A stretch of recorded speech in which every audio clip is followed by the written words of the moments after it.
Bem-vindos ao Horizonte Espírita, o podcast para quem pensa o espiritismo fora da caixa. E hoje nós temos um tema muito relevante. Vamos tratar de espiritismo, justiça e direitos humanos. Mas antes de apresentar o nosso convidado, vamos apresentar aqui a nossa equipe. Eu sou Rodrigo Farias e comigo estão Éric Pacheco. Oi, pessoal. Então, vamos para mais um podcast. E Lídia Amorim. Oi, pessoal. Uma alegria estar aqui para falar desse tema tão necessário na atualidade. E conosco hoje está um convidado também muito especial. Eduardo Valério, membro do Ministério Público, que trabalha há 35 anos com direitos humanos no estado de São Paulo e também é participante do nosso movimento espírita, que vai falar com a gente sobre as relações entre espiritismo, justiça e direitos humanos. Bem-vindo, Eduardo, é um prazer tê-lo conosco. Olá, muito obrigado, agradeço, cumprimento Rodrigo, Éric, Lídia, Horizonte Espírita pelo convite, cumprimento todos que nos acompanham, cumprimento todas as pessoas que se dispõem a ouvir um podcast e pensar um pouco sobre o espiritismo, e gostei do slogan, Espiritismo Fora da Caixa, que eu possa contribuir para que, de fato, consigamos expandir os horizontes do espiritismo. Obrigado, Eduardo, é um prazer ter você com a gente, especialmente para falar de um tema que é tão... tem tanta importância no momento que a gente vive, né? Não apenas no Brasil, mas no mundo de maneira geral. Exatamente. Bom, então, hoje nós vamos bater um papo sobre isso e, claro que nós preparamos uma pauta mínima para conversar com o Eduardo, mas ao longo a gente vai desenvolvendo também e podemos entrar por algumas questões que vão se ramificando, né, a partir do assunto principal. Bem, eu começo então com a primeira questão. Você trabalhou, Eduardo, na Promotoria dos Direitos Humanos de São Paulo, não é? Trabalho ainda. Como esse é um assunto sobre o qual muita gente tem opiniões muito fortes hoje em dia, né? Essa questão dos direitos humanos, existem alguns estereótipos que circulam e às vezes são até estimulados por certas figuras no âmbito da comunicação social e políticos que são estereótipos muito negativos a respeito desse tema. Acho que a gente pode começar por aí. Afinal de contas, o que são direitos humanos? Muito bem. Eu acho que a oportunidade de falar sobre o assunto, ela decorre, sobretudo, da importância de que nós consigamos entender direitos humanos como sendo alguma coisa que diga respeito a cada um de nós. Não são os direitos humanos dos outros. Nós acho que devemos começar essa consideração, nessa primeira pergunta, pensando quais são os meus direitos humanos. Então, se nós fôssemos introduzir uma resposta de plano, eu diria, os direitos humanos são os seus direitos, amigo. Os direitos que permitem que você esteja, por exemplo, nesta noite, ouvindo e assistindo o que você quiser, procurando a programação, o assunto, e expressando a sua ideia e a sua opinião do modo que você quiser, sem medo de ser punido, de ser perseguido, de ser preso, de ser torturado. A liberdade que você tem de expressar sua religião, de ser espírita, por exemplo, há alguns anos atrás isso não era possível e você seria perseguido e preso por ser espírita. A oportunidade que você tem de entrar numa rede social e dar a sua opinião política, apoiando ou criticando qualquer decisão governamental ou qualquer discurso político. A possibilidade que você tem de ir onde você quiser, de chegar em casa na hora que você quiser, sem ser surpreendido por um toque de recolher ou por uma medida totalitária qualquer que impeça o exercício do seu direito de ir e vir. O direito que você tem de, se por acaso você for processado criminalmente, poder se defender, produzir provas, tentar mostrar a sua inocência. E se você for preso, o direito que você tem de não ser agredido, torturado, ofendido. Enfim, são tantos e tantos direitos que são inerentes ao nosso dia a dia, que estão incorporados, muitas vezes, na nossa maneira de ser e que nós não percebemos. Primeiro, como eles são importantes, relevantes. Em segundo lugar, como é que nós conseguimos construir uma narrativa e um discurso contra eles. Como é contraditório nós ouvirmos alguém bradando contra os direitos humanos. E aí a gente tem que dizer a ele, olha, sabe por que você pode fazer um discurso contra os direitos humanos? Porque você tem direitos humanos. É exatamente o direito que você tem de expressar a sua opinião, que é decorrente de uma conquista histórica de muita gente que morreu, que foi torturada, que foi presa, que foi perseguida durante séculos, para que nós chegássemos numa situação hoje de humanidade, de civilização, em que as pessoas podem livremente exercer os seus modos de ser, de agir, de pensar, de se expressar. Então, Rodrigo, eu diria a você que os direitos humanos são esses direitos que a natureza nos concede como seres humanos desde sempre, mas que o reconhecimento deles e a defesa e proteção deles é a construção histórica da civilização. Se nós formos analisar historicamente, as pessoas, alguns gostam de dizer que a história dos direitos humanos começa na antiguidade. Tinha lá um certo documento no tempo do Ciro, na Pérsia. Imagine há quantos anos isso, né? Um cilindro. Também alguns dizem que havia normas de direitos humanos no Código de Hammurabi, na Babilônia. Acho que é um pouco de forçar um pouco, uma coisa muito teórica. Eu diria o seguinte, a história dos direitos humanos, como nós os conhecemos, nasce no Renascimento. E o que é que tem de curioso que essa história nasça no Renascimento? O Renascimento é o momento da história em que Deus sai do centro das relações humanas e ali se introduz o homem. Quando o humanismo surge no horizonte das relações humanas, da relação do homem com o Estado, ainda não se conhecia Estado como ele é hoje, mas enfim, do poder político, a partir do momento que Deus cede o seu lugar para o ser humano, a partir daí o homem constrói uma relação dele para com esse Estado, esta autoridade pública, e dele para com as forças físicas públicas, os exércitos, as forças militares, enfim, e dele para com o seu semelhante, numa base até então inexistente, porque é uma base de horizontalidade, de igualdade. Enquanto o centro do universo estava Deus, ali a relação era de verticalidade, era de submissão. Afinal de contas, ninguém é igual a Deus. A partir do momento que sai Deus e entra o homem, cria-se uma relação de igualdade. Esta relação de igualdade é a base para se pensar do ponto de vista teórico, conceitual, em direitos humanos.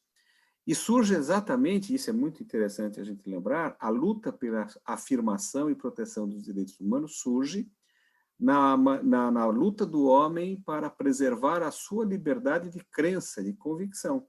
Por quê? Porque nós estamos falando desse período, século XIV, XV, XVI, quando o Renascimento se impõe, ao mesmo tempo em que havia grandes conflitos religiosos. Estamos falando de reforma e contra-reforma. E, portanto, de grandes perseguições ideológicas por razões religiosas. É exatamente desta liberdade de crença que nasce uma convicção de que nós podemos exercer as nossas convicções independentemente de determinações do Estado ou das autoridades. Bem, isso acaba se afirmando de uma maneira, digamos, definitiva na história ocidental dos direitos humanos com o iluminismo no século XVIII e depois com os chamados constitucionalismos liberais do século XIX. E chegamos, então, ao século XX. É claro que eu estou fazendo aqui um passeio rapidíssimo, né, sobrevoando tudo isso. Chegamos ao século XX com os conflitos totalitários da primeira metade do século XX, com duas grandes guerras mundiais, e ao final da Segunda Grande Guerra, em 1945.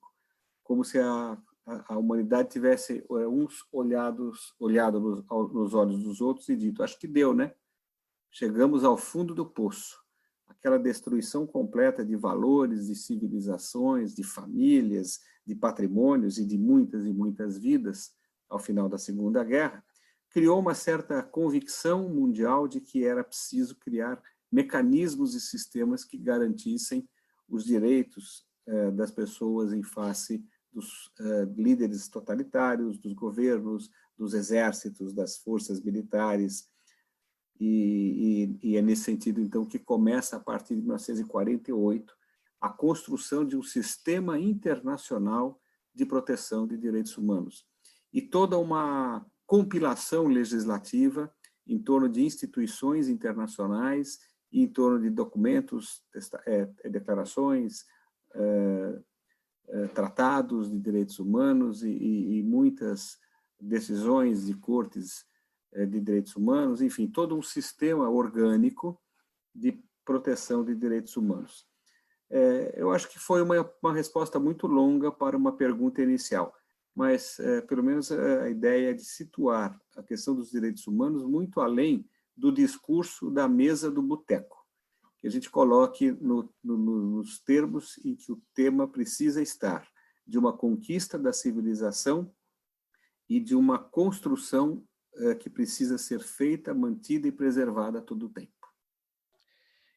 Eduardo, trazendo um pouco agora para a obra do Kardec, né, para o Espiritismo, do ponto de vista espírita, você acha que dá para equiparar os direitos humanos aos direitos naturais, que a obra de Kardec fala lá no Livro dos Espíritos? Sim. Dá sim, mas a gente precisa tomar um cuidado, porque muita gente lê na obra de Kardec dos direitos naturais, faz uma leitura religiosa, né? E aí nós precisamos tomar cuidado para que não deixemos que o conteúdo de direitos humanos se contamine com uma ideia de que são direitos concedidos por Deus. Pode ser. Esta é uma leitura possível, mas ela é uma leitura parcial, porque naturalmente ela pressuporia então que a pessoa tivesse a crença em Deus.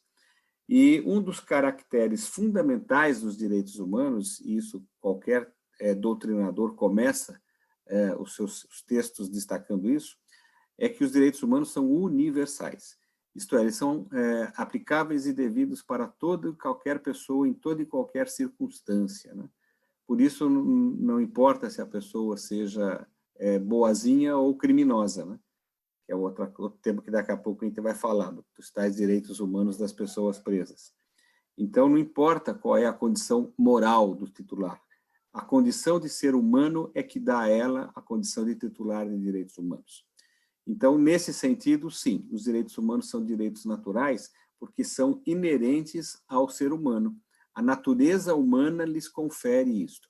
Então, vejam, reportando a primeira pergunta, desde sempre, desde que o homem começou a sua trajetória como Homo habilis, lá no Paleolítico, ele já tinha direitos humanos, né?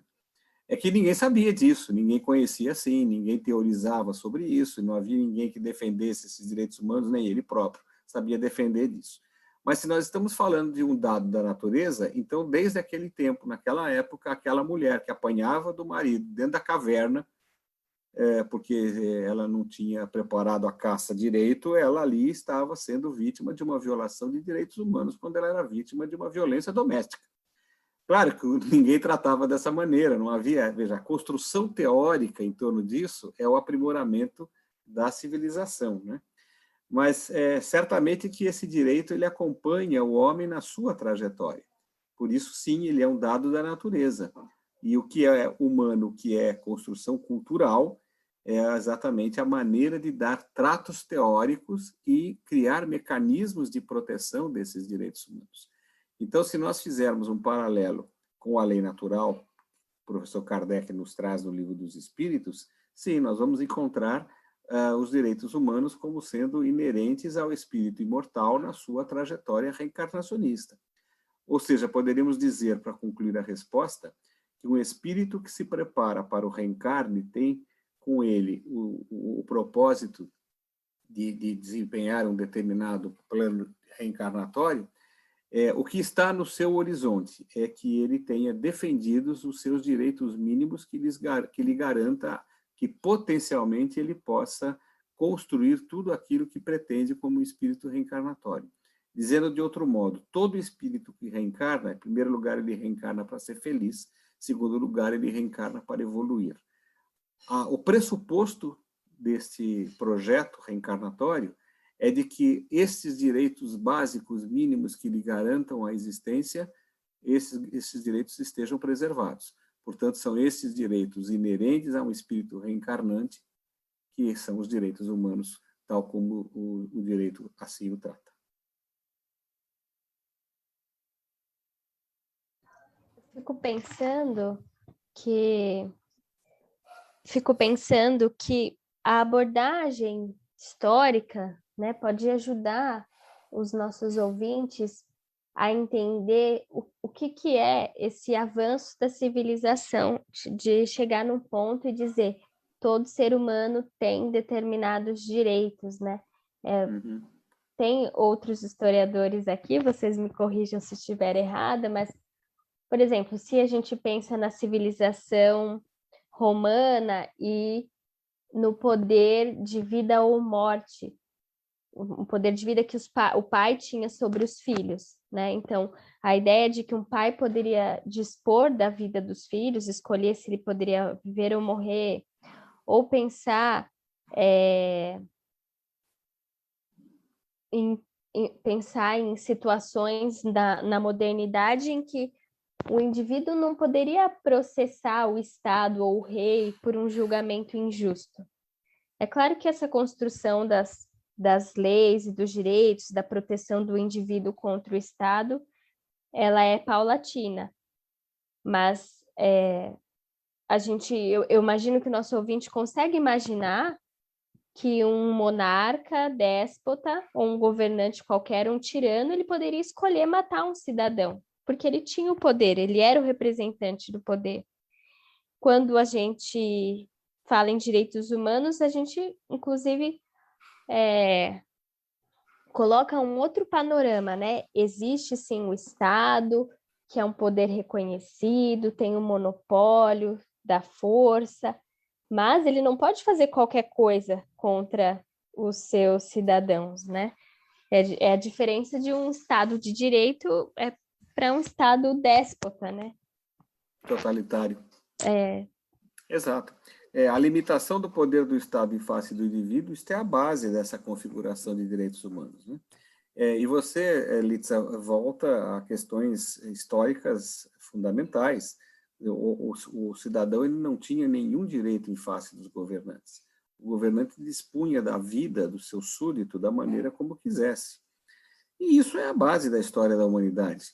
Essa afirmação de direitos de um cidadão poder dizer, digamos, a um policial na rua, olha, eu não estou cometendo nenhum crime, portanto eu não posso ser preso em flagrante, ou então de dizer mais do que isso, eu cometi um crime, mas eu não estou mais numa situação de flagrante, portanto agora eu só posso ser preso com ordem judicial. Isso são questões muito, muito recentes na história da humanidade. Se nós pegarmos aqui mesmo a história brasileira é uma história de autoritarismo e de violência do Estado contra cidadãos todo o tempo, não é? E se nós construímos uma ordem hoje democrática, ela tem 30 anos, é nada na história da humanidade. E é por isso que é muito angustiante a gente ouvir discursos contrários a uma conquista tão importante, tão recente, e por que recente, frágil, né? Acho que isso é importante você destacar, que nós precisamos levar em conta o quanto isso para nós é absolutamente fundamental. Então, imagine o amigo que está nos ouvindo nesse podcast, que se ele pudesse ser preso simplesmente porque está andando na rua e o policial não foi com a cara dele, não gostou dele, e a gente vê abusos hoje acontecendo e já nos indignamos. Imagine se esses abusos estivessem legitimados, se não houvesse uma lei criminalizando e impedindo esse tipo de situação, né? Eu gosto muito de destacar a questão religiosa, a liberdade religiosa, porque, infelizmente, a gente tem encontrado entre religiosos discursos virulentos contra os direitos humanos. E esses religiosos esquecem-se que exatamente a liberdade deles praticarem a religião foi uma conquista em face do Estado. Por quê? Porque o Estado tinha a sua religião, não eram estados laicos. Então, se, por exemplo, o rei era um rei católico, e o súdito quisesse ser protestante, não podia. Ele seria preso, ele seria torturado, ele seria deportado, né? E isso aconteceu até o século passado, começo desse século, se nós levarmos em conta a situação dos judeus na Europa no século passado, né? O antissemitismo. Então, são tantos e tantos exemplos na história de pessoas que não eram sujeitas de direito, nós éramos simplesmente objetos de direito. E quando, então, cria-se um sistema jurídico internacional que pretende fazer com que cada ser humano seja sujeito de direitos, cria-se uma narrativa desses próprios titulares de direitos a dizer, não, direitos humanos é direito de bandido, é direito dos manos, e cria toda essa forma depreciativa de tratar de algo que é o nosso oxigênio de cidadania, né? Direitos humanos são o oxigênio da cidadania. Já que você falou nisso, Eduardo, pegando o seu gancho, realmente, esse é um discurso muito comum e a gente tem visto isso, inclusive, na boca de políticos, de representantes eleitos, né? Muitas vezes que falam da perspectiva de uma busca de lei e ordem, né? De uma linha de fala na maior severidade, mas assim, por que você acha que isso acontece? Isso acontece em outros países também, ou isso é uma peculiaridade nossa? Por que tem essa impressão, vamos chamar assim, né? Essa perspectiva tão negativa sobre direitos humanos que muitas vezes são, como você mesmo disse, né, são confundidos como se fosse como se tratasse de um direito à impunidade para criminosos. Né? Eu diria que esse é um fenômeno mais, não diria genuinamente brasileiro, mas muito mais brasileiro, porque tem a ver, Rodrigo, com a nossa história mais recente. Né? O que acontece? Eu diria que este é mais um capítulo que nós temos a lamentar de não termos adotado os postulados da chamada justiça de transição. O que é isso? É um conjunto de medidas político-jurídicas que garantam que um Estado que saia de uma situação totalitária e ingresse numa ordem democrática, atualize e modele as suas instituições para que as instituições democráticas se consolidem. Quando isso não acontece, a transição fica torta, fica pela metade, fica incompleta. E no Brasil nós temos isso de uma forma muito clara. Se vocês me permitem, eu vou me aprofundar um pouquinho mais nesse tema, que eu acho ele muito importante para nós entendermos e compreendermos essa questão dos direitos humanos e desse discurso deslegitimador. Essa ideia de justiça de transição, ela nasce basicamente ao final da Segunda Guerra, a partir do julgamento de Nuremberg, o julgamento dos chefes nazistas por um tribunal ad hoc, um tribunal instituído para essa finalidade na cidade alemã de Nuremberg. Essa punição aos torturadores, aos assassinos, aos genocidas do regime nazista, ela cria uma compreensão de que é preciso construir bases jurídicas e políticas que permitissem ao mundo reconstruir-se a partir da tragédia da Segunda Guerra Mundial. E depois disso, vários outros países que enfrentaram ditaduras foram convidadas ao sair delas, reconstruir as suas bases democráticas, basicamente a partir de 4 pilares importantes. O primeiro é exatamente este que nasce em Nuremberg, que é a responsabilização criminal dos violadores de direitos humanos, dos graves violadores de direitos humanos. O segundo pilar é o da reparação das vítimas, que é uma maneira ampla de recompor aquilo que foi violado pelo Estado ditatorial. O terceiro pilar é o da reconstituição das instituições, no sentido de fazer com que as instituições públicas se constituam de forma a evitar que aquela situação volte a acontecer. É a chamada providência para a não repetição. E a quarta providência é o pedido de desculpas, é o Estado assumindo os seus erros e assumindo pedindo desculpas às vítimas, pedindo desculpas à coletividade como um todo, assumindo as suas responsabilidades. A ordem não importa, né, desses 4 pilares. Isso foi construído, teoricamente, nesses últimos anos, com algumas experiências marcantes, como, por exemplo, na África do Sul, ao final do regime do Apartheid. E, sobretudo, na América Latina, nas ditaduras do Cone Sul. Houve um tanto de justiça de transição no Chile, houve bastante na Argentina, não houve nada no Brasil. Talvez a única situação pior do que a do Brasil seja a Espanha. A Espanha pós-franquista também muito pouco fez em termos de justiça de transição. Esses mecanismos da justiça de transição é que permitiriam, por exemplo, que as nossas forças policiais tivessem se adequado da ditadura para a democracia. E talvez hoje nós não tivéssemos os escandalosos índices de letalidade policial que temos no Brasil. A justiça de transição teria permitido que os torturadores e os violadores de direitos humanos tivessem sido processados e criminalmente responsabilizados, como aconteceu na Argentina, que todos os presidentes militares da Argentina, desde o Videla até o Bignone, que foi o último, todos foram processados, criminalmente condenados e cumpriram pena. O principal deles, o Videla, que foi o primeiro, morreu na cadeia.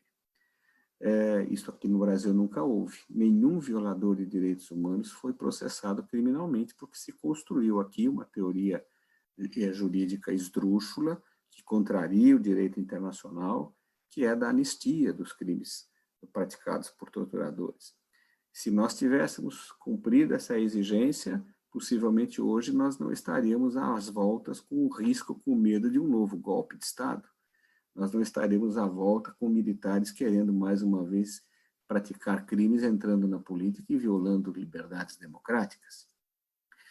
Então, é nesse contexto, meu caro Rodrigo, que surge a ideia de que direitos humanos são direitos de criminosos. Por quê? Porque o manejo dos direitos humanos foi um dos instrumentos jurídicos fundamentais que os advogados que defenderam presos políticos durante a ditadura militar manejavam para conseguir a libertação, ou pelo menos para conseguir tirar os seus constituintes da tortura, dos calabouços, dos doicodes da vida, né? Dos DOPs da vida. Este manejo dos mecanismos, o habeas corpus, por exemplo, que é um recurso fundamental e que foi suspenso durante muito tempo, porque as ditaduras geralmente suspendem os habeas corpus, isso tudo se insere neste contexto de direitos humanos e a partir do final da ditadura em 1985, como não se fez essa justiça de transição, aquela narrativa de que os direitos humanos eram usados para defender os presos da ditadura acabou se constituindo como sendo direitos humanos para presos, ponto. E aí, então, se mistura, se faz uma grande confusão conceitual, e aí todo preso, só ele tem direitos humanos e a vítima do crime não, quem está fora não tem. E o que acontece a partir daí?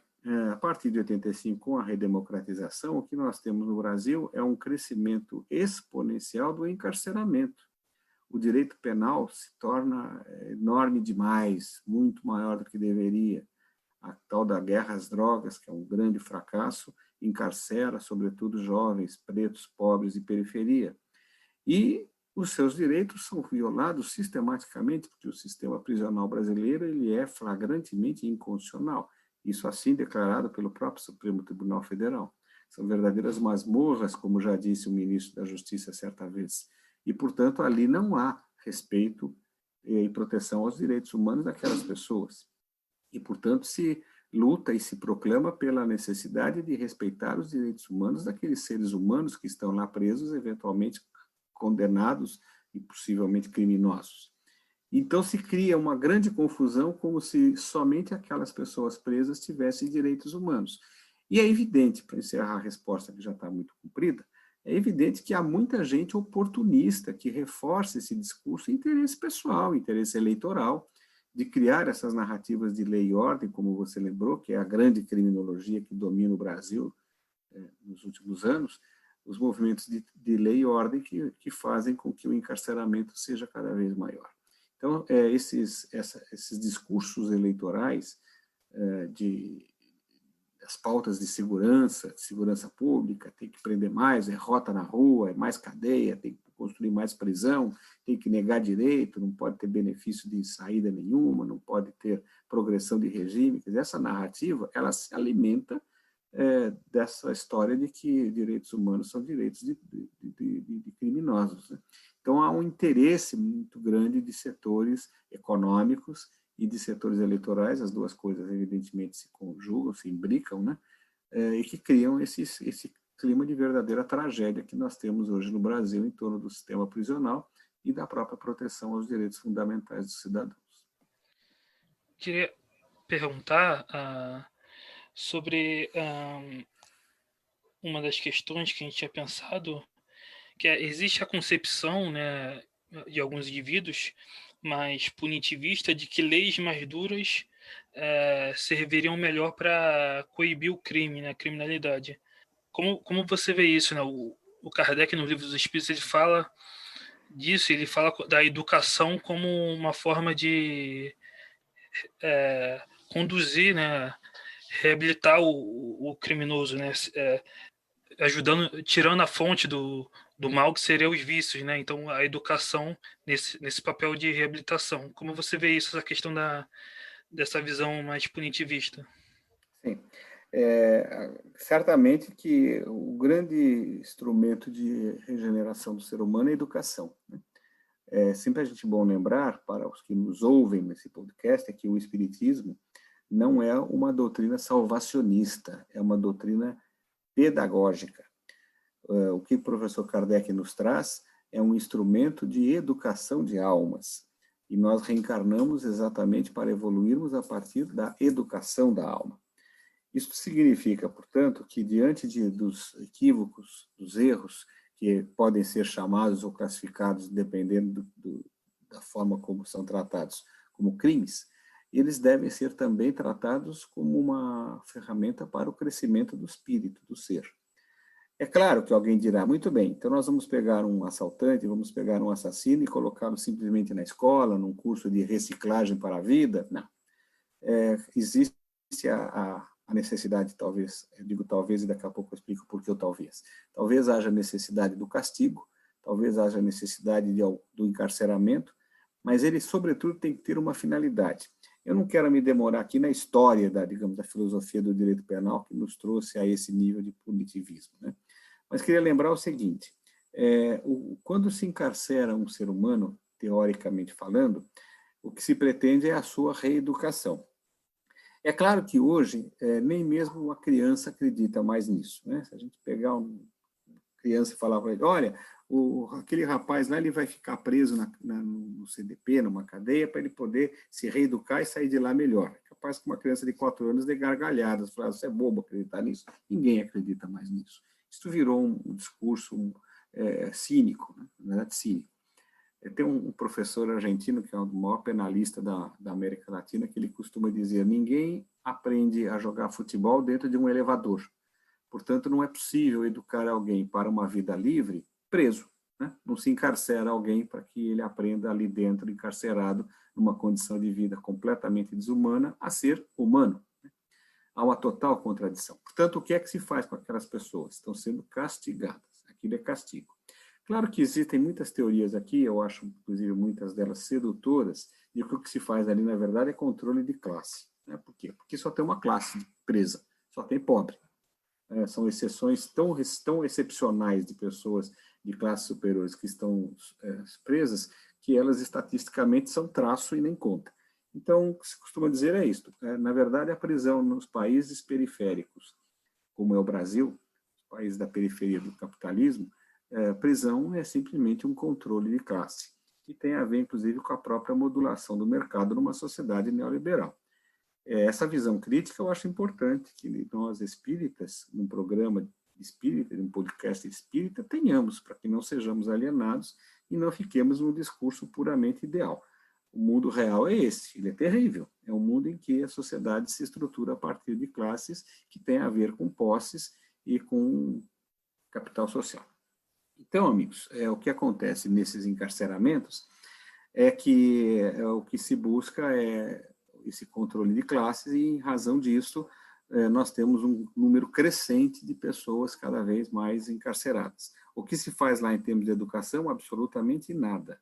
Nada, nada, nada. Mas tem lá umas iniciativas, digo, as classes de aula, salas de aula, às vezes a escola pública monta uma sala dentro de alguma penitenciária, tem lá algumas penitenciárias, sobretudo no regime semiaberto, que tem algum tipo de colônia industrial, agrícola, costuram bola de futebol, andaram fazendo máscara para a Covid. Sim, mas são tão isolados, são iniciativas ainda tão pequenas, né? Para vocês terem uma ideia, eu digo isso aos ouvintes para saberem, Hoje se começa a fazer decolar uma ideia chamada remissão pela leitura, que é dar um dia a menos de pena para as pessoas que leiam livros, né? Tem lá uma relação de 12 livros por ano e tal. É uma comissão que avalia a resenha que cada um tem escrito. Isso, meus amigos, tem sido objeto de enorme crítica. Tem muita gente dizendo, mas que absurdo, que vida boa, então agora eles vão ler o livrinho e vão diminuir a pena. Nós não deveríamos ser os primeiros a estimular isso, porque pelo menos pela leitura essas pessoas vão ampliar os seus horizontes, vão adquirir algum senso crítico, alguma cultura, um mínimo de erudição e, portanto, terem condições de se articularem melhor na vida, liberdade, talvez conseguirem uma inserção no mercado de trabalho, não vão para o crime, né? Mas não, nós queremos a sanha da vingança, né? É a sanha da pena como castigo. E isso diz muito com a nossa própria condição espiritual, de espíritos que ainda se comprazem em ver o sofrimento alheio, né? Kardec, nesse sentido, foi um grande visionário. No século XIX, quando não havia ainda uma perspectiva de pena criminal como instrumento de educação, ele já percebia que diante do erro, diante do equívoco, era educação para não errar mais, para fazer diferente, né? Não há esta tendência hoje no Brasil, infelizmente, e no mundo de uma maneira geral, né? Mas o que há, isso eu acho importante dizer, é o seguinte: o encarceramento em massa, que no Brasil é um fenômeno terrível, ele tem servido para ampliar os índices de criminalidade. O sistema prisional talvez seja um dos fatores mais eficientes na ampliação do crime. Não apenas porque as pessoas lá dentro aprendem a ser criminosos mais perigosos, como se costuma dizer, né? A academia do crime. O sujeito entra um pequeno ladrãozinho e sai um grande assaltante. Não é só isso. É que lá dentro ele vai estabelecer vínculos e dívidas com organizações criminosas que vão, na verdade, obrigá-lo, muitas vezes, a ter que sair e praticar crimes para pagar as dívidas ou para que a família que está aqui fora não seja vítima também de cobranças criminosas. Então, é um sistema que está concebido para não dar certo. E aí, meus amigos, eu encerro a resposta nesse sentido, nós ficamos com uma crença mágica, uma crença mística, de repetir as mesmas coisas esperando resultados diferentes. Se me permite a brincadeira, isso só acontece com a tecnologia, né? Que é o famoso reiniciar o computador. Reiniciar nada mais é do que faça a mesma coisa e espere um resultado diferente. E vem, né? Porque aí você consegue ligar aquilo que você não tinha conseguido ligar.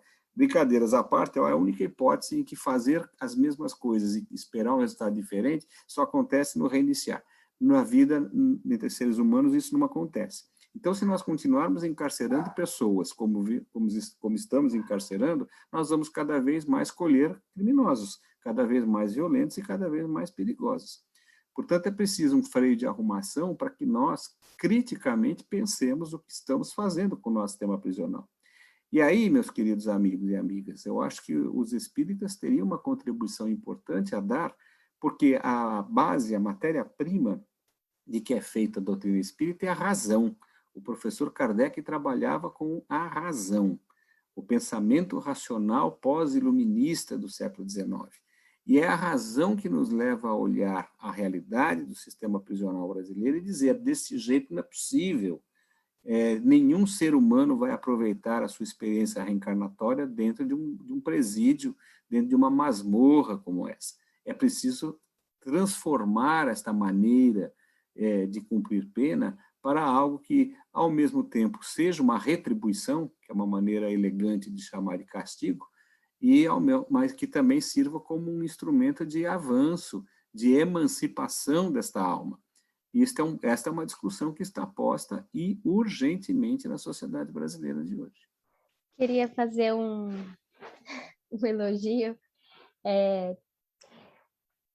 Lembrando, assim, destacando para os nossos ouvintes, né, quando a gente criou esse programa, esse ideal do espiritismo fora da caixa, também é o espiritismo que dialoga com os problemas e as ideias mais profundas, mais de ponta da época que a gente vive. Então, eu queria ressaltar, quando o Eduardo Valério traz essa questão da crítica a sociedade capitalista, na contemporaneidade, ele está dialogando com elaborações teóricas e com percepções, observações de cientistas que não estavam exatamente disponíveis na época de Kardec, mas que a gente conhecendo essas ideias consegue avançar para percepções mais aguçadas, né? E aí, nesse sentido, eu só gostaria de ressaltar outras questões estruturais que fazem com que os nossos jovens pobres vão parar nas cadeias. A gente tem uma economia que não produz emprego para todo mundo e não produz bons empregos. A maioria dos serviços, trabalhos e empregos remuneram muito mal, deixam as pessoas em condição de pobreza. E aí, os nossos jovens vão trabalhar onde? No tráfico de drogas. E aí fica curioso, uma vez eu já provoquei uma pessoa falando assim, será que os jovens que nascem na classe média, eles são espíritos mais evoluídos do que os mais pobres? Porque eles conseguem empregos em multinacionais ou em escolas, em universidades. E os mais pobres não. É porque existe uma pirâmide de empregos, de bons empregos, porque existe uma desigualdade na educação, enfim. E existe hoje, a gente sabe, uma escassez de bons empregos até mesmo para a classe média, né? Que dirá para as pessoas, para a grande maioria das classes populares, né? Então, Litz, eu acho que você levanta uma questão que é muito importante que nós espíritas estejamos atentos. Qual é o papel da comunidade espírita num país como o Brasil? Será que é um papel puramente voltado para o consolo pessoal? Será que a única coisa que o Espiritismo tem para nos oferecer é contribuir para que a gente consiga enfrentar as nossas dificuldades pessoais? Ele é eficiente nisso, ninguém nega, né? O Espiritismo nos ajuda, por exemplo, a enfrentar o desencarne de um familiar, de um amigo, é um preventivo eficaz contra o suicídio, e ninguém pode tirar esse mérito. Mas será que ele se satisfaz nessa pretensão? Será que ele não tem um componente de inspiração do espírita e da espírita na sociedade? Você traz esse ponto e eu acho ele fundamental. Nós precisamos fazer com que a comunidade espírita compreenda o espiritismo como um paradigma do pensamento, um modo de nós pensarmos o mundo. E, portanto, ele serve para 1857, quando o Livro dos Espíritos foi publicado, e ele serve para 2021 no Brasil. E há de servir para 2021 na França ou 2021 na Guatemala, porque ele é, nesse sentido, universal. A adequação para as bases da realidade é a tarefa que cabe a cada um dos espíritas. Então, nós vamos usar os paradigmas de pensamento espírita, do espírito imortal como base, que é o ponto fundamental, da reencarnação, do caráter educativo e evolutivo do espiritismo, da ideia de um Deus como causa primária, portanto, um Deus de leis e não um Deus antropomórfico, teísta, que favoreça um e outros e aceite perdões e anistias. Então, essas da imortalidade da alma e a sua comunicabilidade pela mediunidade, essa inter-relação entre os planos, esses princípios básicos, eles devem modelar o nosso modo de pensar e nos chamar ao compromisso. Então, por exemplo, usando o seu próprio exemplo, Litza, quando um governante fala, olha, precisamos fazer uma reforma trabalhista para tornar a economia mais dinâmica e eliminar todos esses direitos trabalhistas anacrônicos, antigos. Nós temos que chamar os espíritas aqui cá entre nós e dizer, gente, isso aí faz algum sentido? Nós estamos realmente trabalhando para melhorar a condição do trabalhador ou só para melhorar a condição do capital? E aí o resultado daí está, como você bem lembrou, o trabalho completamente precarizado, não há mais nenhuma garantia trabalhista daquelas conquistadas nos anos 30 do século passado, e hoje tá aí, as pessoas estão aí entregando comida, um caixotão nas costas, trabalhando horas e horas durante o dia, correndo riscos terríveis, sem nenhum tipo de proteção, para ganhar uma mixaria sem nenhum tipo de proteção. Se sofrer um acidente no trabalho, não ganha. E ainda tem um juiz que cinicamente vai dizer a ele, você é um empreendedor, você é um empresário ousado que que é o dono dos seus meios de produção, porque você é dono da bicicleta. Vai ver, nem a bicicleta é dele, é alugada ainda por cima. Então, esse cinismo precisa ser, sim, discutido. Nós, espíritas, temos obrigação de discutir isso. Não se trata de discutir a política partidária. Essa eu não gosto de levar para as casas espíritas. Mas a política com P maiúsculo, a política grande, a grande política, como dizia aquele filósofo italiano, essa precisa ser discutida porque ela tem total pertinência com o aproveitamento da encarnação. E é disso que o Espiritismo fala. O Espiritismo fala de como transformar, como fazer com que o espírito reencarnante aproveite desta oportunidade, esse talento, da melhor maneira possível. Para isso é preciso que as relações de emprego sejam seguras, saudáveis, garantidas, para que ele possa desempenhar toda a potencialidade de um espírito imortal que ele é. Nessas condições de ter que passar 15 horas empoleirado numa bicicleta entregando comida para os outros e ele com fome para ganhar no final do dia uma mixaria, cansado, machucado, como? Que espírito vai evoluir intelectual e moralmente desta maneira, né?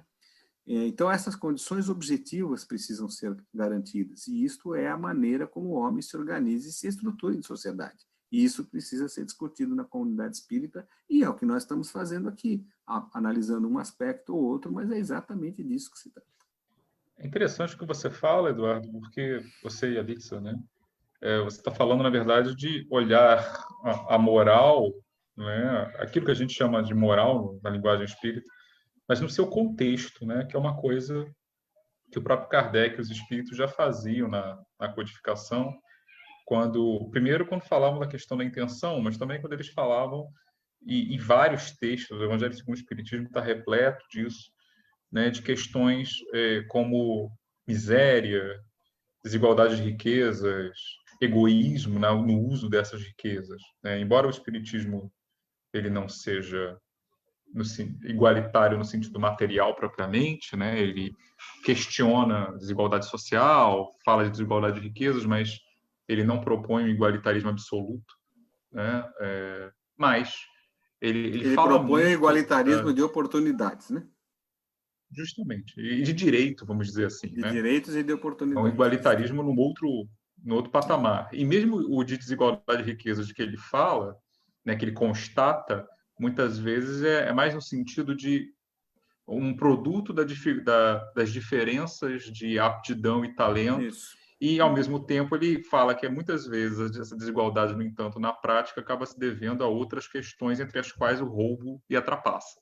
Isso está lá no Livro dos Espíritos, é muito interessante de ler. É isso mesmo. Esse tipo de ponderação dos espíritos. Mas, então, voltando à questão do contexto. Você falou no início que a noção dos direitos humanos que a gente tem hoje é, na verdade, fruto de uma evolução bem longa, né? A civilização vai se desenvolvendo e novas noções de direito vão surgindo.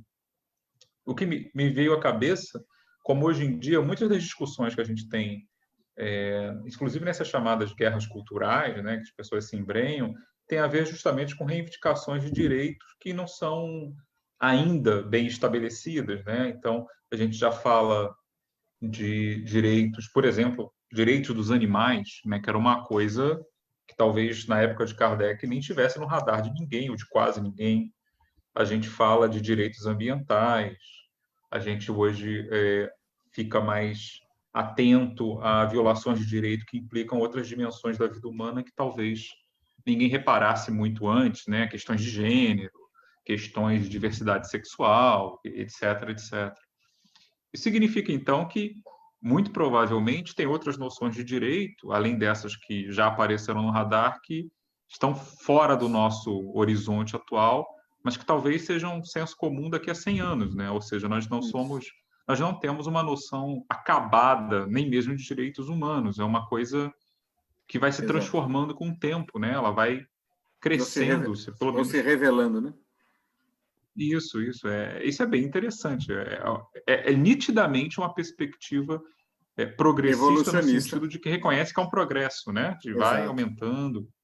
Exatamente. Eu acho que a gente consegue, inclusive, conceber, Rodrigo, que a leitura espírita que permite esse progressismo, ela própria demonstra que o espiritismo é progressista. Quer dizer, nós estamos manejando uma doutrina que faz com que a nossa própria condição existencial, condição humana, ela esteja constantemente em uma dinâmica de ampliação, de crescimento, de abertura de horizontes, de uma crítica cada vez mais aprofundada. Quando você fala desses novos direitos, você fala do direito ambiental, por exemplo, isso intuitivamente foi assim mesmo que a coisa aconteceu, né? Até pouco tempo atrás, os estudiosos falavam dos patamares ou das categorias, ou da expressão que se usava era de gerações de direitos humanos. Direitos de primeira geração, eram aqueles direitos lá do século XIX, dos direitos civis e políticos. Aí vinha a segunda geração, direitos sociais, culturais, econômicos, etc. Terceira geração, e assim vinha. E o direito ambiental, como a quarta geração. E hoje, isso hoje está abandonado, porque, na verdade, essa ideia de geração dá a impressão que uma sucede à outra. Quer dizer, já conseguimos uma, vamos para a outra. E não é assim. Isso tudo, eles se interpenetram, são todos mais ou menos concomitantes. Tanto isso é verdade que nós, hoje, no Brasil, que a gente vive um momento de retrocesso, a gente começa a ter questionados até os direitos da primeira geração, né? Então, essa classificação foi abandonada. E hoje o que se costuma falar? Então, é de entender e de tentar sentir esses direitos que se consagram numa expressão muito interessante, já foi usada numa decisão paradigmática do Supremo Tribunal Federal, que é o direito à felicidade. E este é um ponto muito rico para nós espíritas, porque entenderíamos aí no direito à felicidade o direito de bem aproveitarmos a finalidade da reencarnação. Porque todo mundo reencarna para ser feliz, né? Ninguém reencarna para sofrer. Essa é uma outra questão que a gente precisa estar sempre atento, porque às vezes alguns espíritas muito mais afeitos a ideias religiosas antigas acham que sofrimento é bom, né? E não é. O sofrimento ele deve apenas ser aproveitado para a evolução quando ele for inevitável, mas ninguém reencarna para sofrer. Então, se reencarnamos para ser feliz, é muito curioso quando uma decisão de uma Corte Suprema diz que todos temos o direito de sermos felizes. Essa expressão foi usada, minha gente, num recurso, na consagração do direito à diversidade sexual, os direitos LGBTQI+, que hoje estão na pauta dos direitos mais avançados e absolutamente necessários e indispensáveis. Nós estamos falando de 8 a 10% dos espíritos encarnados que trazem modos de expressar seu gênero, a sua orientação sexual, diferente daquilo que culturalmente se padronizou como correto, como o normativo, né? A heteronormatividade, no caso da homossexualidade ou orientação sexual. E aí a base, o fundamento, quando se reconheceu, eu não lembro se essa decisão foi a do reconhecimento do casamento homoafetivo ou da adoção, uma das conquistas que o Supremo Tribunal Federal deu à comunidade LGBT, mas numa delas se dizia isso, olha, todo mundo tem direito de ser feliz. Quer dizer, eu diria que essa é a expressão acabada do que são direitos humanos. Os direitos humanos são esses direitos da natureza que nos asseguram que todos temos direito de sermos felizes na nossa trajetória de vida, né? E a partir daí derivam todos, né? Então deriva o direito ambiental, por exemplo, que é o direito de nós termos um meio ambiente saudável, para que a gente não precise ficar comendo veneno em cada prato de salada que a gente ingere. O direito de termos um lençol freático livre de interesses especulativos capitalistas e que, portanto, nos garanta acesso à água, de um ar que não seja pestilento porque tem uma fábrica que não instala um filtro na sua chaminé porque é muito caro e vai reduzir a lucratividade dos seus acionistas. Então, essas coisas mínimas que a gente tem que ir adequando às realidades, elas fazem parte dessa nossa discussão. O direito a ser feliz e, portanto, a consagração desses direitos humanos, elas são o apanágio da nossa própria condição humana. E isto é a doutrina espírita. Achei tão interessante esse ponto que o Eduardo Valério trouxe, que eu mesma não estava no meu radar, né? Sobre essa discussão sobre direitos humanos chegar na ideia do direito à felicidade. Porque a gente pode repensar, inclusive, as nossas concepções teológicas, né? Isso se amarra ao que ele falou no começo da entrevista. Então, se nós acreditamos num Deus que é antropomórfico, que ele quer nos punir, que ele quer nos prejudicar, ou que ele quer que a gente pague algum karma, talvez a gente se choque com a ideia de que nós temos o direito de sermos felizes, né? É claro que o nosso mundo está muito longe de realizar os direitos humanos, e muitas vezes as pessoas que militam pelos direitos humanos podem enfrentar mais problemas do que encontrar alegrias. Mas eu acho que é um paradigma muito interessante para o espírita, né? Que a gente não precisa da dor para se desenvolver, né? A gente pode se desenvolver a partir de uma sociedade amorosa, cooperativa, solidária. Isso. A evolução se faz exatamente a partir da educação. A dor é uma opção, a dor é uma alternativa. É totalmente dispensável, né? E acho que essa ideia, Litsa, de que a educação é a base do espiritismo, ela é muito libertadora, porque ela nos libera das culpas, né? E principalmente ela nos libera das culpas ancestrais que as religiões fazem questão de impor aos seus fiéis. Nós não temos isso no espiritismo. O espiritismo é uma doutrina livre pensadora e progressista, que nos permite buscar a máxima essência do ser humano que nós trazemos como espíritos imortais. E o que está nessa máxima essência é o desejo de ser feliz, de se completar com o outro numa relação de amorosidade, de generosidade, de solidariedade. É natural que nós sejamos fraternos e solidários e não competitivos. A competição é uma construção humana, política, histórica, decorrente da forma como nos organizamos numa sociedade capitalista e que a acumulação de riquezas materiais é a razão de ser para muita gente. Então, libertarmos dessas questões, discutir isso entre nós espíritas, colocarmos isso na perspectiva do espírito imortal, da reencarnação como um instrumento de educação e crescimento e não de pagamento de dívidas, né, que é outra deturpação que os espíritas, quando importam conceitos religiosos estranhos, transformam a reencarnação numa forma de pagar a dívida do passado, que é um horror, né? A reencarnação é forma de crescimento, de educação, de avanço, de evolução.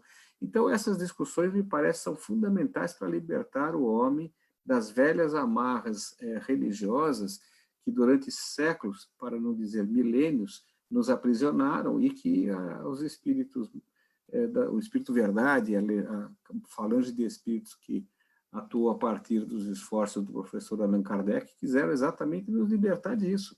A gente costuma dizer, se fosse para o Espiritismo ser mais uma religião ortodoxa, não precisaria dele, bastaria os que já estavam lá, né? Já estavam antigas, tradicionais, já tinham toda a sua organização. O que nós precisávamos era de alguma coisa que nos libertasse mesmo daquelas velhas amarras. E acho que precisamos recuperar esse conceito espírita. Tá aí um bom tema para um futuro episódio, né? O que é felicidade? Tem uma palpite, só um palpite. Não sou filósofo nem nada.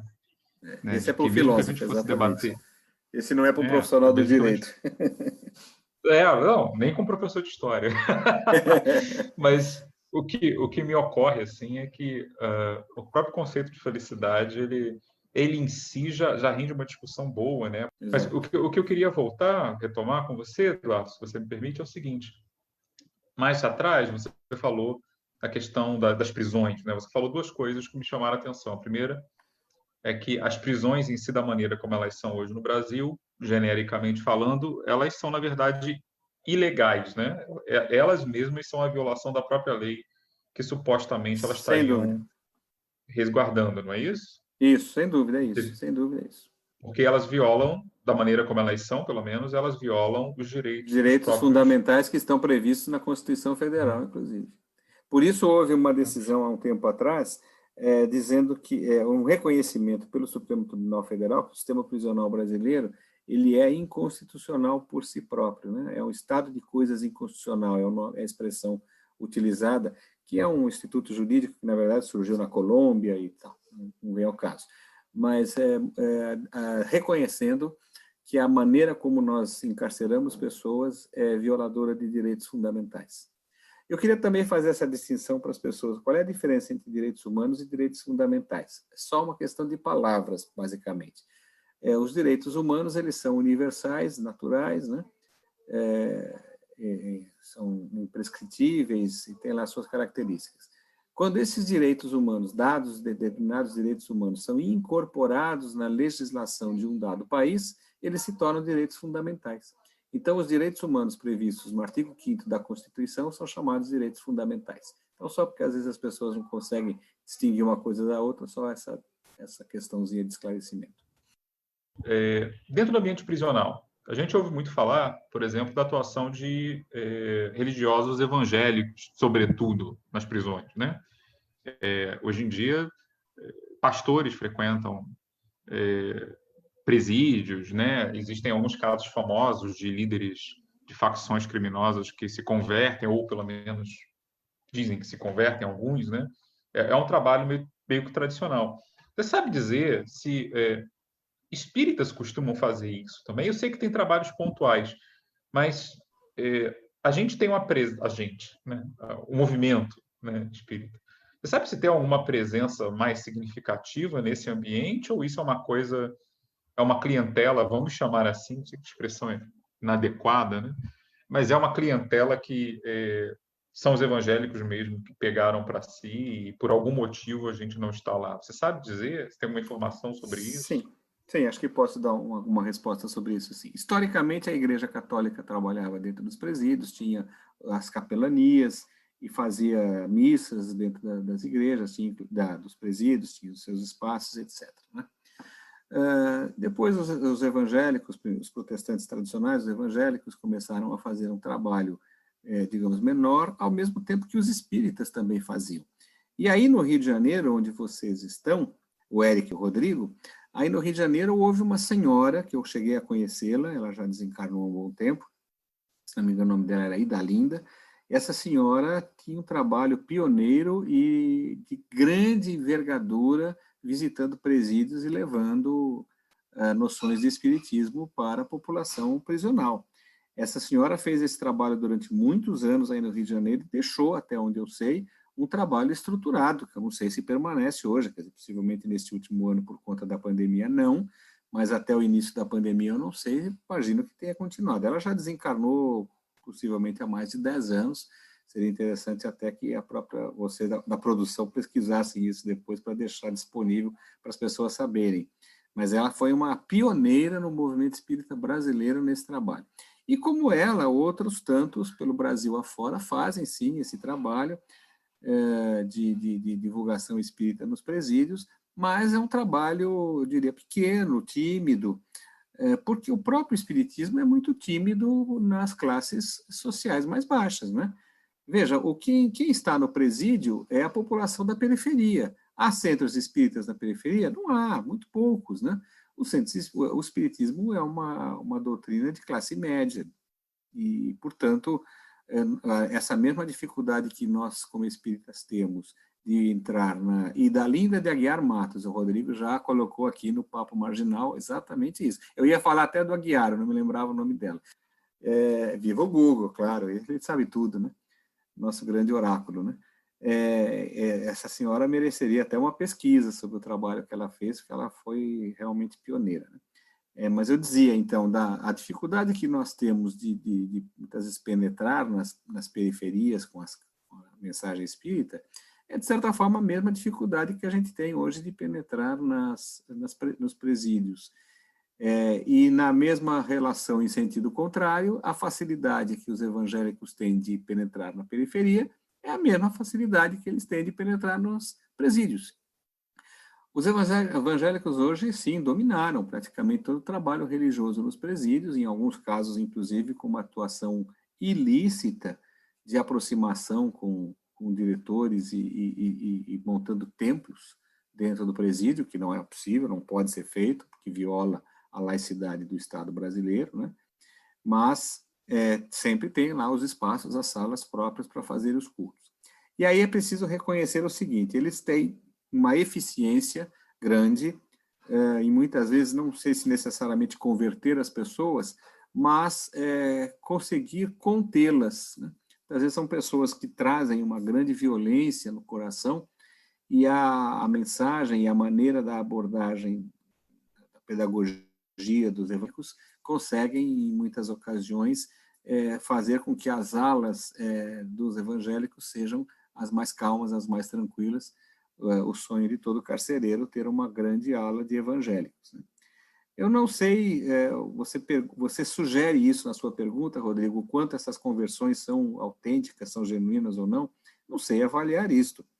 Pode ser que seja circunstancial e pode ser que seja útil para aquele momento, para evitar as manifestações extremadas de violência dentro dos presídios, né? E aí, nesse sentido, essa pregação religiosa seria uma espécie de redução de danos. E eu não vejo nenhum problema nisso, porque o ambiente prisional ele é de uma violência extrema. Então, o que puder ser feito para trazer um pouco de paz para aqueles espíritos atormentados que estão lá submetidos a essa situação, eu acho que é importante, acho muito válido. Eu não sei dizer se nós espíritas conseguiríamos construir uma pedagogia eficiente para levar para os presidiários. Como nós temos muita dificuldade de um lado bom e do lado ruim, quero explicar isso. Nós temos uma dificuldade boa, que é de montar um discurso conformista do que foi Deus que te colocou nessa situação, paciência, aceite. Esse é um discurso que as religiões adotam, que os espíritas não deveriam adotar, porque é um discurso que quebra exatamente o caráter progressista e dinâmico do espiritismo. Por outro lado, nós temos muita dificuldade de levar uma mensagem que seja de libertação e de indignação sem violência. Uma espécie de renovação pela não violência. E essa seria a grande mensagem que nós teríamos que levar para os presídios e para as periferias de uma maneira geral. Mas isso pressuporia uma visão crítica dessa sociedade desigual e extremamente concentradora de rendas que nós vivemos. E nós espíritas não estamos acostumados com essa retórica.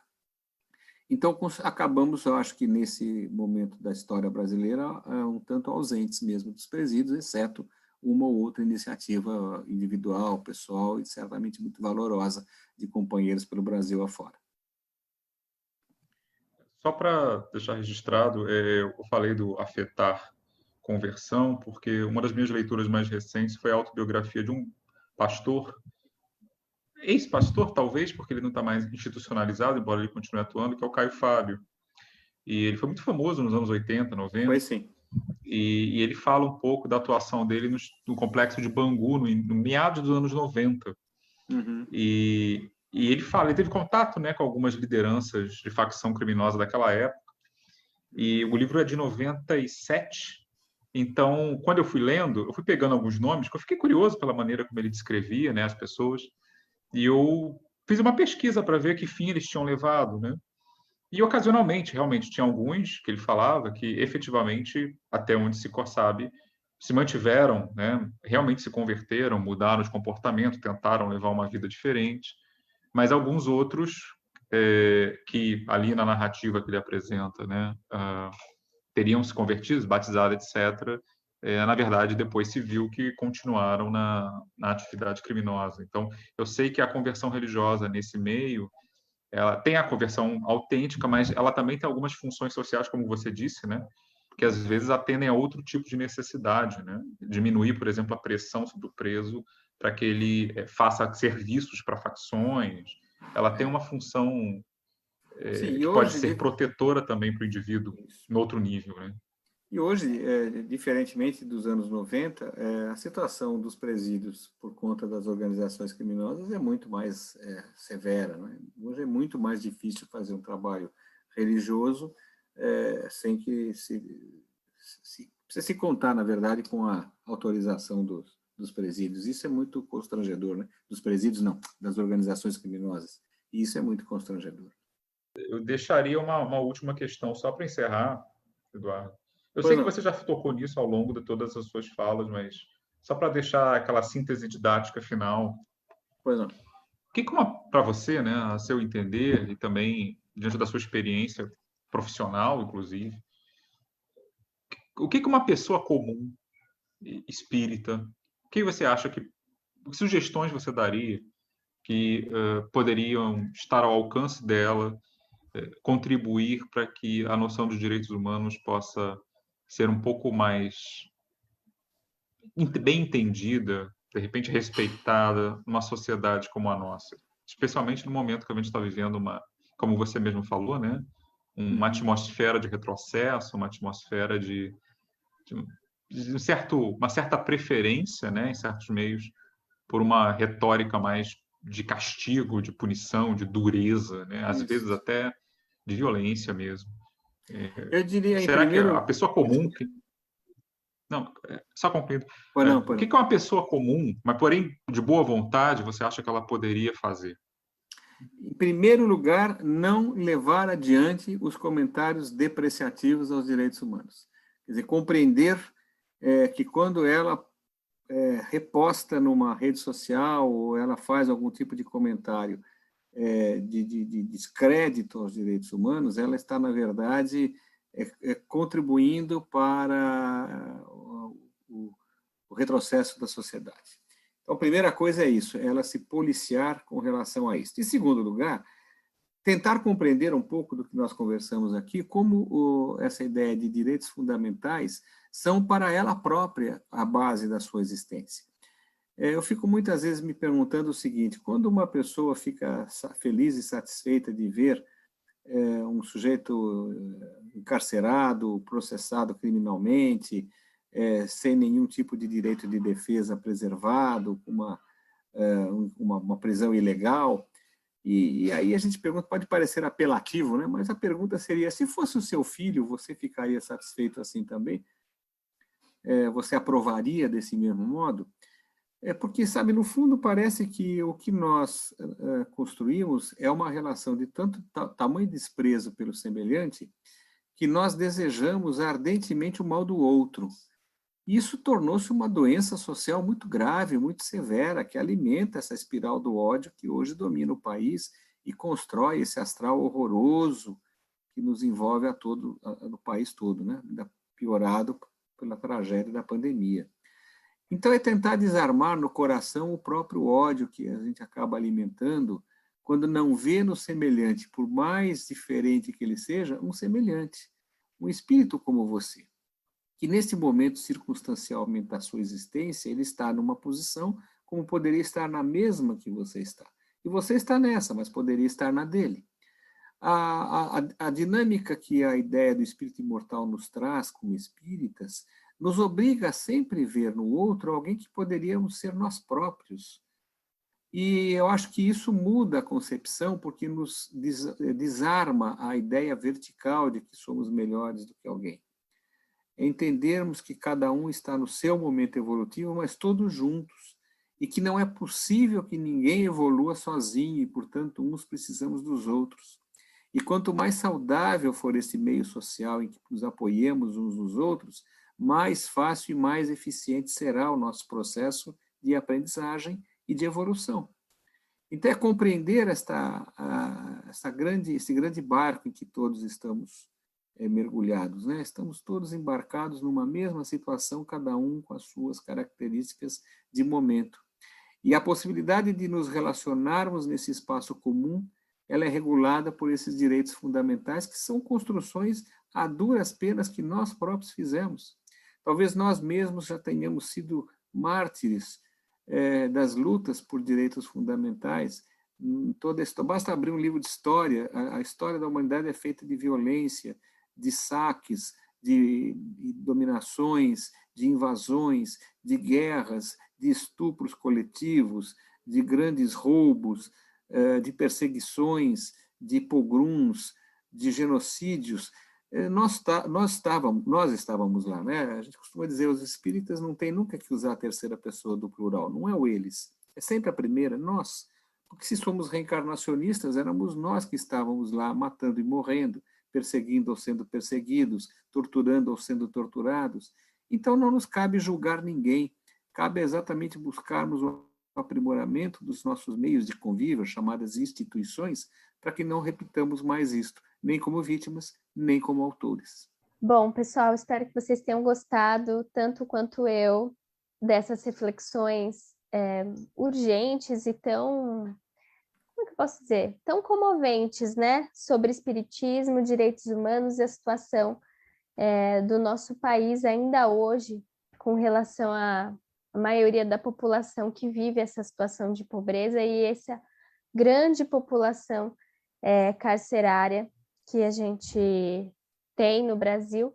É claro que a gente espera que todo mundo tenha percebido e sentido que direitos humanos são uma conquista civilizatória.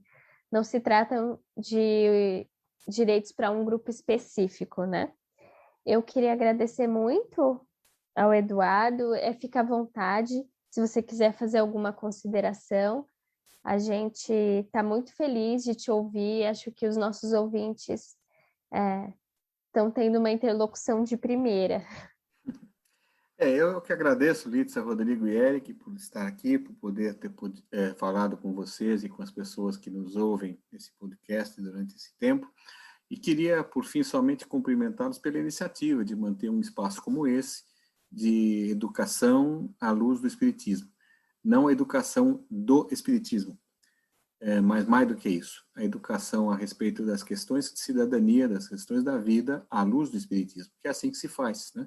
O Espiritismo não é um conhecimento que se satisfaça por si mesmo. O Espiritismo é um conhecimento também instrumental. Ele está a serviço do nosso próprio aprimoramento, da nossa melhor condição de vida e de aproveitamento da encarnação. Então, cumprimento muito a vocês pela iniciativa, agradeço e cumprimento cada uma das pessoas que nos ouvem, pedindo e torcendo para que juntos consigamos fazer deste mundo e deste país uma sociedade melhor para que espíritos reencarnem e evoluam. Muito obrigado. Prazer em conhecê-los. Muito obrigado, Eduardo. Muito obrigada, Eduardo. Obrigado Foi a vocês. muito bom. Continue no bom combate. E a você, público ouvinte, nos vemos no próximo episódio. Até breve.